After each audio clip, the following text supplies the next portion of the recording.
Hi guys, welcome back to my YouTube channel. My name is Melissa and I'm here on Mondays, Wednesdays, and Fridays, and I talk about true crime, and I also add a little bit of other topics. On Friday I dedicate my channel to talk about missing children, and I like to start my videos with poems. So if you like any of that, go ahead and subscribe and hit that bell so you can be notified every time I upload. Today we're talking about killer couples, so let's go ahead and start with the poem of the day, and then we'll get on to the crime. A person that A person that truly loves you will never let you go, no matter how hard the situation is. And that was the poem of the day. So today we're going to be talking about killer couples. And today we're going to be talking about Alton and Debra. So let's learn about them too and what they did as a couple. Alton Coleman. Give me 1 second. Alton Coleman was born on November 6, 1955 in Waukon, Illinois. Colin's mother worked 3 jobs and he lived with his 73-year-old grandmother. A middle school dropout, Colin was well known to Illinois law enforcement, having been charged with sex crime 6 times between 1973 and 1983. 2 of those cases were dismissed, with Colin pleading guilty to less charges and twice being acquitted. Colin was scheduled to go on a trial in Illinois and charged stemming from the rape of a 14-year-old girl when he fled and began his killing spree. Guys, I'm gonna do a warning. I should have done it at the beginning. I'm so sorry about that, but there will be talks about rape in this story. So if you're not okay with that, you go ahead and click out of the video. I'm trying to get used to doing my warnings in the beginning of the video, and I sometimes do forget and I just go straight to the top with the story, but there is going to be talked about rape in this video if you're not okay with that. Colin was diagnosed with mixed personality disorder with antisocial, narcissism, and obsessive features, which additionally diagnosed including epileptic sperms, psychologist, and borderline personality disorder. Debra Brown, and one of 11 children, is borderline intellectually disabled, suffered head trauma as a child, and was diagnosed with dependent and personality disorder by a psychiatrist. She was engaged to another man when she met Colin in 1983, but left her family and moved in with him shortly afterwards. Although a willing participant in Colin's assault and murders, Brown had no history of violence or any criminal history prior to their relationship.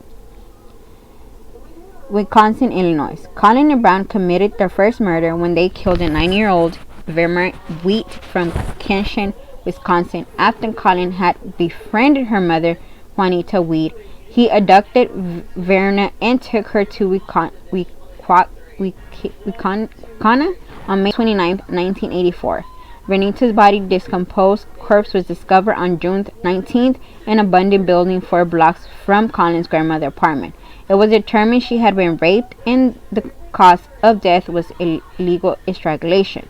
On May 31st, Colin befriended Robert Carpenter and walked in and spent the night at his home. The next day, he borrowed Carpenter's car to go to the store and never returned. The other murders were committed in India and Michigan. On June 1884, Colin and Brown were in Gray, India, and encountered 2 young girls. They are 9 years old, Annie, and her niece, 7-year-old Tamika Turkers. The couple sexually assaulted the 2 children, and Mina survived the violence attack, but Tamika did not. Her partially decomposed body was discovered on June 19. The same day, Donna William, a 25-year-old woman from Gray, disappeared on July 11th. William's decomposed body was discovered in Detroit, Michigan, about half a mile from where her car was found. She had been raped and killed by litigation strangulation. On June 28th, Colin and Brown entered the home of Mrs. and Mrs. Palmer Johns of Dearborn Heights, Michigan, whom Beth servilely Colin ripped the telephone from their wall before stealing money and their car. Ohio is their next crime. On July 5th, Colin and Brown arrived in Toledo, Ohio, where Colin befriended Virginia Temple, the mother of 7 children. When Temple stopped communicating with their relatives, authorities entered her home and found her young children alone and fighting Temple and her oldest child, 9-year-old Rachel, had been strangled to death and left in a crawl space. On the same morning as the Temple murders, Colin and Brown entered the home of Frank and Dorothy DeCade in Tulsa, where bond and electric cords had been cut. The couple stole the Dunson's money in car. Mrs. Duncan's stolen watch was later found under another victim. Later that day, Colin and Brown visit the Duncan home, or Reverend Miller Gay and his wife Catherine. The two stayed with the Gays and accompanied them a religious service on July 9th, where the next day the Gays dropped off the couple in town, Connecticut. On July 12th, Tommy Storrs, a 15-year-old girl who lived in Connecticut over the Ryan neighborhood, disappeared. Her body was discovered 8 days later. A bracelet that had been stolen from the Temples were found under Storry's body. On the day of Storry's disappearance, the FBI added Colin and 10 most wanted lists as a special edition as 11th most wanted. Colin was just the 10th person since initiation of the list in 1950 to murder inclusion in such a manner. Collins and Brown bicycle in Mordenwood on July 13th at about 9:30 a.m. Less than 3 hours later, they drove away in a car belonging to Harry Walters, who then left in concussions, and his wife Merlin, who was raped and beaten to death. Walters survived and later testified that they had met the couple to discuss their potential purchase of a camper, but the Colin attacked him with a wooden candlestick. The coroner indicate Merlin had been bludgeoned approximately 20 to 25 times during her violent assault. Shelter of broken soda bottle, wishboard. Colin's fingerprints were found in the living room, and bloody footprints made by 2 different pairs of shoes were found in the basement. The Walters red Pomeranian as well as the money, jewelry, and shoes were stolen too. Bicycle, clothes, shoes not belonging to Walter have been left behind.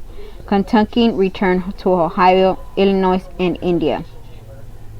2 days later, the Plymouth was found abandoned in Kentucky, where Coleman and Brown had kidnapped Olina Criminal Jr., a college professor from Williamsburg, and drove back to Ohio with Criminal locked in the trunk of his car. On July 17, they abandoned the stolen vehicle, and Dante and Criminal, who was still locked in the trunk, was rescued by authorities. Coleman and Brown returned to the home of Grace, accosting them with guns. Revealed Gay, who at the time recognized Colin as one of fugitive, asked why you want to do so like this. Colin responded, I'm not going to kill you, but we generally kill them where we go. Colin and Brown took their car and headed back towards Evanston, Illinois. Along the way, they stole another car in Indianapolis and killed the owner, 75-year-old Egan Scott. Now they're arrested and convicted. 3 days later, on July 20th, Colin and Brown were arrested in Vinstone as they walked westward across the intersection. They passed immediately in front of the Materials, who was from Colin's neighborhood in Wakena. The murderers drove north to gas station and notified the police from a payphone. The couple were soon spotted sitting in portable bleachers in empty Mason Park. As 2 police sergeants approached Colin, and Brown was observed walking away towards the rear of the park. The 2 other officers stopped Brown as she tried to exit the park, searched her, and found a gun in her purse. The pair were taken into custody without incident and transported to the Easton police station, where both were identified by their fingerprints.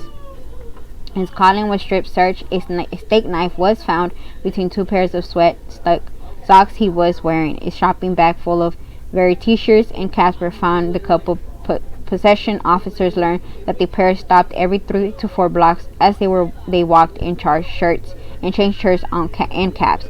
A week after their arrest, more than 50 law enforcement officials from 6 jurisdictions met the plan that their strategy for prosecuting Coleman and Brown seeking the death penalty.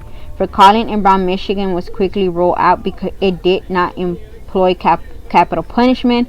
It was decided to give Ohio the first attempt, sending the team with the USA Attorney D.K. Webb, stating, "We are convicted that prosecution in Ohio can mostly quickly and most likely result in the swift face and passion of the death penalty against Alton Coleman and Debra Brown." The state of Ohio convicted Colin and Brown, finding them guilty of the rape and murder of Tawny Story in Cincinnati and Marlene Walters in Northwood, but not for the murder of Virginia and Rachel Temple in Toledo. Colin and Brown were both sentenced to death. Colin's case was was sent to the U.S. Supreme Court several times between 1985 and 2000, but his numerous arrangements that his conviction and death sentence were unconstitutional failed to sway justice. However, Collins' death sentence in relation to the Story killing was overturned in separate proceeding. Despite this, Collins' death sentence in relation to the Walters murdering remained upheld in addition to the death sentence. Coleman and Brown were each sentenced to 20 years in prison for transporting their kidnapping victim online criminal cross a state line. On April 25, 2002, in the Ohio the Supreme Court rejected a claim by Collins' attorneys that the state planned to abandon the large number of victims and survivors who went to view the execution would turn into a spread sports. So many victims and survivors of Collins crimes were allowed to witness the execution. The prison officially had to set up a closed circus viewing venue outside of the building for his last meal. Collins ordered a well-done filet mignon smothered with mushrooms, fried chicken breast, a salad with French dressing, a sweet potato pie topped with whipped cream, French fries, collard greens, onion rings, cornbread, broccoli with melted cheese, biscuit and gravy, and cherry coke. Before his execution, he released a letter apologizing for what he had done. On April 26, visiting Palms 23rd, Alton Coleman was executed by lethal injection in the death chamber at the South Ohio Correctional Faculty in Louisville. Rigo Weekes, director of the Ohio Department of Rehabilitation and Correction, said Collins' man had not directly expressed remorse for the killings, but that he had admitted what he's done in his own convoluted way. Collins' man had received 2 death sentences from Ohio and 1 each from Illinois and India. At the time of his execution, he was the only condemned person in the United States to have death sentence in 3 states. Brown, who was originally sentenced to be executed in Ohio for her completing the crimes, had her death sentence commuted to life imprisonment by Governor Richard Coles in 1991. In commutation, Brown sentenced Celeste Citizen and her low IQ score ranking from 59 to 74 in her master-slave's relationship with Collins influencing her actions. Brown was one of the 8 Ohio death row inmates, including all 4 of the Ohio female death row inmates, to have her sentence commuted by Celeste, a starch opponent of capital punishment, a week before he left office. Despite her own nonviolent history before this, Breed Brown was intelligent and repentant for her acts. During the sentence phase of her first Ohio trial, she sent a note to the judge which read in part, "I killed the bitch and I don't give a damn. I had fun out of it." She was also given a death sentence for the murder of Tamika Turks in India. However, the sentence was intimidated, commuted to 140 years imprisonment in 2018. Brown is currently serving her sentence without possibility of parole to the Detention Condition Institution in Dayton, Ohio. She finally expressed remorse for her crimes when she apologized to the victim family in a video in 2005. They're radical motivated. Some authorities believe that the Coleman and Brown, who are both Afro-American, usually select black victims because they knew they would land in better in the black community. Nothing that their crimes are related radical motivated. However, on page of 184 and the Atomy of Motivate, John E. Legals, a retired FBI profile state that Coleman, in the middle of vicious sexual assault, went into a particular incontinent trade about how blacks were forcing him to rape and murder other blacks, as if that could somehow explain his justified for his action. Coleman and Brown left a racist Sloan all information illegal, written in lipstick as the scene of the rape and murder of Tony Story and one of their victims who was not African American. So that is the story of the most horrible people that I have ever come across in my life. First of all, I am glad that they, because of her IQ, yeah, she did have a low IQ, so I don't think that they should have gave her a death penalty. With people like that, I think that people like that with an IQ and that have some type of mental problems and health should get some type of help. Him, on the other hand, I'm sorry. Um, you, you don't, y'all did not have a reason to kill people. Y'all didn't. And the fact that you want to sit here and say that you had fun killing a bitch, and then you want to sit here in 2005 and sit here and apologize for what you did, you could stick that apology up your little butt, because I'm not accepting it. No. I don't know why people that murder or even serial killers think, I'm sorry, other family members could or probably would, because they're like, oh well, no, I'm not accepting your apology. I'm sorry. I know God said to forgive, but God, you don't make it easy. You really don't. You don't, God. I love you, but you don't. And I'm not just gonna forgive somebody who committed a murder for no reason and blame it on the victims. That's like, I have seen a lot of stories of people that commit murders, is that they blame the victim. Well, they made me do it. No, they didn't. They didn't do anything to you. You made the choice. But guys, let me know what you think. They should have kept her in the death penalty, or did they made the right decision to commit her to life, and at least she's not getting out. That's a good thing. She's not getting out. She's gonna die there. But yeah, I will be back on Friday with the new story. Bye.